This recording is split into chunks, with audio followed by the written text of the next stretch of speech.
Olá, gente. Tudo bom com vocês?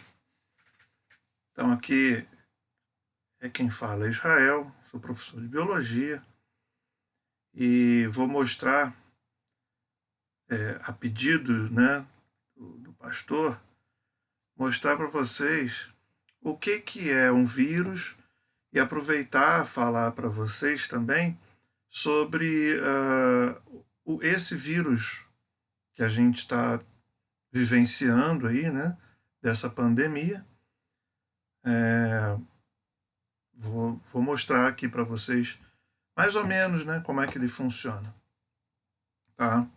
Então, vírus, meus queridos, sempre será uma, um organismo. Ele não é um animal, ele não é um vegetal, ele não é uma bactéria, tá? Também não é um protozoário. Os vírus sempre são organismos que têm uma característica: eles são acelulares. O que é isso? Todos os demais seres vivos apresentam células. O que é uma célula? Célula é uma unidade, tá, que compõe os seres vivos. Existem seres vivos que só têm uma célula, por exemplo, as bactérias, tá? Protozoários, né, que causa aí, protozoário, por exemplo, causa malária, causa doença de Chagas, né, giardíase, amebíase, essas doenças, toxoplasmose. Esses protozoários têm uma única célula, mas eles têm uma célula. O que é a célula em si? A célula é um local onde as reações químicas da vida acontecem. Sem célula, nenhuma reação química da vida poderia acontecer. O seu corpo aí tem hoje 100 trilhões de células. Ou seja, você é um organismo que tem muitas células. Um vírus não tem nenhuma. Todo animal tem muitas células. Os vegetais também têm muitas células. E existem esses seres que têm uma só. Os vírus não têm nenhuma. Por isso é que eles precisam sempre entrar em uma célula, tá? Eles precisam invadir a célula de alguém. Por quê? Porque, como eu falei, só dentro das células é que existe estrutura para que a vida aconteça, para que o metabolismo, que a gente chama, né, aconteça. Isso só acontece dentro das células. Eu falo que a célula é a casa do metabolismo, tá? Então, sem célula não tem metabolismo. Se não tem metabolismo, não tem como se reproduzir, não tem como ter energia, não tem nada. Então a gente precisa da célula, ok? E os vírus? Vírus são seres que não têm. Por isso, eles são parasitas. Olha só, os vírus são agentes infecciosos acelulares, ou seja, não tem célula. Fora das células hospedeiras, eles são inertes. Esse vírus que a gente está vivenciando, ele sobrevive bastante tempo fora do corpo, mas dentro de de um material biológico, principalmente se esse material consegue reservar lipídios, que eles conseguem estar ali convivendo naquele material, na saliva, enfim, eles conseguem se manter vivos mesmo em condições fora do corpo, tá? Não quer dizer que se ele for isolado ele fica inerte. Por isso que a gente precisa usar o álcool. O álcool vai degradar as partículas de lipídios que o vírus se mantém ali. O sabão também faz a mesma coisa. Então, por estarem fora, eles estariam inertes, sem metabolismo próprio, porque eles não têm célula, ok? Mas dentro das células, eles têm um material genético, que a gente chama de ácido nucleico, tá? E aí ele se torna ativo, podendo se reproduzir, tá? Então ele precisa invadir uma célula para conseguir produzir tudo que vai formar um novo vírus para ele se reproduzir, tá? Queria destacar aqui, eu não vou falar de tudo isso, só isso aqui, ó. Os vírus podem ter DNA ou ter RNA. São dois tipos de material genético. Todos os outros seres vivos têm DNA. DNA é famoso, né? Aparece na televisão. DNA está dentro de todas as nossas células. A gente não tem 100 trilhões de células? Quase todas elas têm DNA, menos os glóbulos vermelhos, no nosso caso. Tá? Agora, todas as células de todos os seres vivos têm DNA. Os vírus, só eles é que apresentam apenas RNA como uma alternativa. Eles têm DNA também, mas eles podem ter somente RNA, que é um outro tipo de material genético, mais simples, tá? Porém, muito mais mutável, que sofre muito mais alteração, tá bom? Agora, eles têm vários tipos de coisa. Tem DNA de fita dupla, DNA de fita simples, coisa que só eles têm também. RNA de fita simples, que é o comum, e RNA de fita dupla, que só eles têm também, tá bom? Agora, todo vírus, por não ter célula, eles vão ser chamados de parasitas, ou seja, alguém que invade, que vive a partir de alguma coisa, de dentro das células, tá? Parasitas que vivem dentro das células intracelulares, obrigatórios. O que é isso, obrigatório? Porque ele tem que estar dentro de uma célula, porque se ele estiver fora, ele não vai conseguir sobreviver. Tá certo? Então tá bom. Só para a gente ter uma noção, isso aqui, ó, essa imagem vermelha aqui, é a nossa menor célula, ou das menores, que é o glóbulo vermelho, que é o hemácia, eritrócito, tem esses 3 nomes. Ela é uma célula pequenininha, tá? Aqui tem uma bactéria, ó. Essa aqui, ó, é uma bactéria que a gente chama de coliforme fecal. Os vírus estão aqui, ó. Esse aqui é o vírus do Ebola, tá?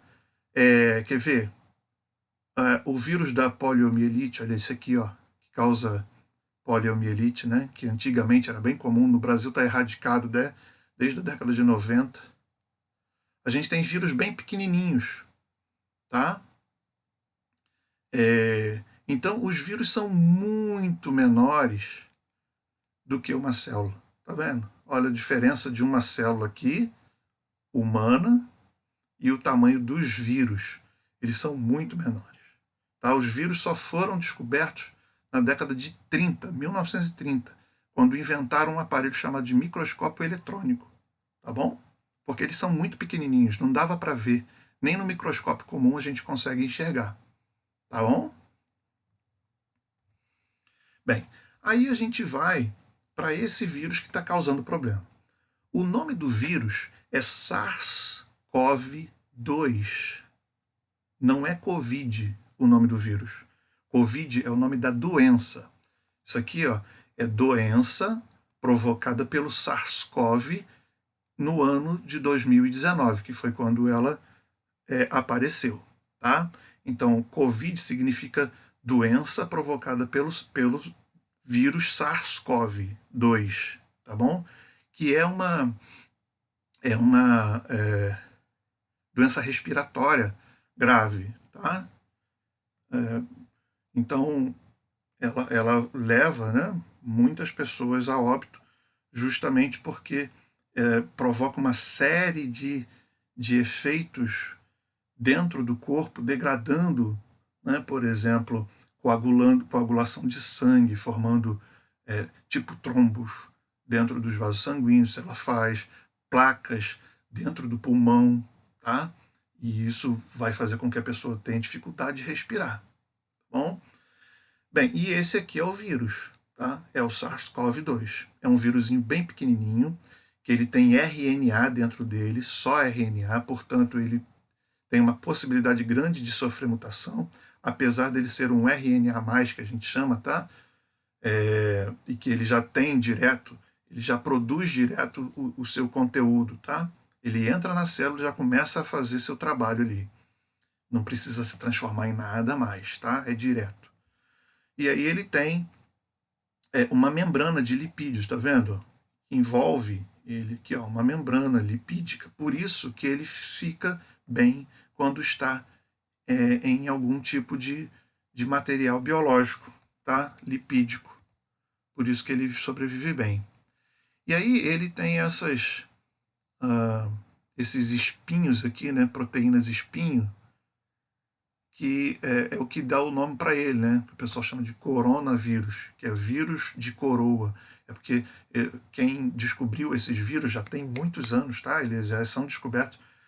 Por exemplo, a SARS, que foi uma síndrome respiratória aguda que aconteceu nos anos 2000, ali, 2000 e alguma coisa, ele era do mesmo grupo, tá? É um vírus da mesma família, tá bom? Então, quem descobriu, já se estuda esses vírus desde a década de 80, se eu não me engano. Pode ser até antes, tá? Eles acharam que isso aqui parecia uma coroa, tá? Esse desenho. Por isso, coronavírus, corona de coroa, tá? Um vírus com uma coroa. E aí ele tem várias proteínas aqui nesse envelope, tá? Lipídico, tá? Então, ele tem uma estrutura lipídica, uma gordura, né? Óleo, gordura são lipídios que estão em volta dele, tá? Protegendo ele ali. Ele retira essa membrana de dentro das nossas células. Quando ele rompe, as nossas não, que a gente não está com ele, né? Mas quando ele rompe as células e ele sai, ele leva um pedacinho da membrana de uma organela que está dentro da nossa célula, chamada de complexo de Golgi, que vocês devem ter ouvido falar numa aula de biologia há muitos anos atrás, né? Que hoje a gente chama de complexo golgiense. Tá? Então, quando ele vai sair, ele sai e já carrega um pedaço dessa organela aqui, uma membrana, tá bom? Aqui é o ciclo de vida dele. Então, ele tem essas... Aqui está ele, né, em vermelho. Aí ele tem essa coroazinha, né, esses espinhos, né, proteínas espinhas, que se comunicam com as nossas células, tá, com receptores das membranas. Isso aqui é uma célula, tá, do nosso corpo. Ele se comunica e ele entra. Ele bate a porta e a célula fala: ah, tá, você eu conheço. Porque essas proteínas espinhos são conhecidos das nossas células. Então elas não rejeitam, não. Elas acham que é alguém que pode estar ali junto. Então quando ele se comunica, ele entra, tá? Ele consegue entrar na célula, ele se desfaz aqui dentro e libera o seu RNA aqui, ó, seu material genético. E aí começa a produzir proteínas virais, produzindo novos RNAs. Cada RNAzinho desse aqui vai formar dentro daqui, ó, do complexo de Golgi aqui, ó, desse aparelho aqui, vai se formar novos vírusinhos, tá vendo? Ele vai entrar aqui e vai começar a produzir as proteínas do vírus, e vai encapsular. Esse vírus vai sair aqui, ó, e levar, tá bom? A membrana que estava no complexo golgiense aqui. E aí ele sai já encapsuladinho, tá bom? Para invadir novas células. Tá? Então, isso é que é o vírus chamado de SARS-CoV-2 que está provocando essa pandemia chamada Covid-19. Foi um prazer falar com vocês. Espero que tenha ajudado e que, né, a gente consiga, o mais breve possível, encontrar uma vacina para esse vírus, que é bem provável que esteja próximo, para que as coisas voltem ao normal. Enquanto isso, vai se protegendo. Use máscara, né? E faça, na medida do possível, se resguarde. Se resguarde, tá? Porque esse vírus realmente não é simples. Não é uma coisa... A gente está vivenciando uma novidade, tá? Uma coisa que a gente, da nossa geração, nunca vivenciou. E seria um momento para a gente repensar, né, nossas atitudes como coletividade, né? Porque se eu uso máscara, eu estou protegendo o outro, não somente a mim, né? Então, a gente poderia ampliar nossa consciência de irmãos, né? De que precisamos nos proteger e caminhar juntos. Tá bom, gente? É isso aí. Valeu. Espero que esse vídeo ajude vocês. Um abraço. Tchau, tchau.